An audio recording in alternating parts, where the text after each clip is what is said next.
Did you know? It was the greatest infrastructure project the world had ever seen. When the 77-kilometer-long Panama Canal officially opened in 1914, after 10 years of construction, it fulfilled a vision that had tempted people for centuries but had long seemed impossible.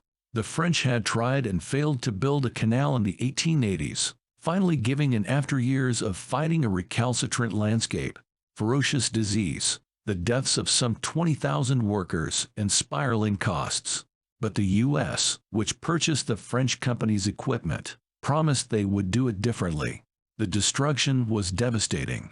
Whole villages and forests were flooded, and a railway constructed in the 1850s had to be relocated.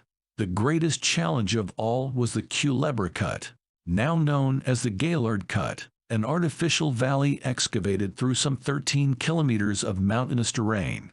More than 100 million cubic meters of dirt had to be moved. The work consumed more than 8 million kilograms of dynamite in 3 years alone.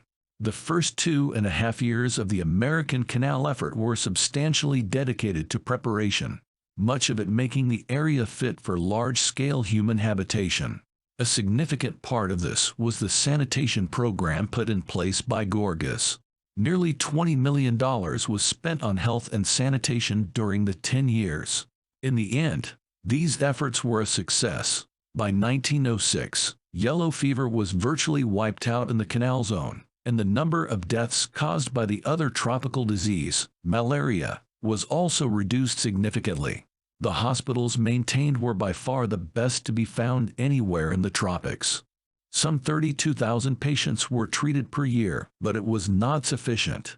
The 5,609 people died according to official sources, but many historians think the real toll was several times higher.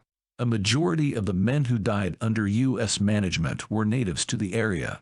Only 350 of the U.S. deaths were white Americans. Hey, if you enjoy our content, make sure to subscribe to the channel and hit the notification bell as well so that you do not miss any of our future uploads.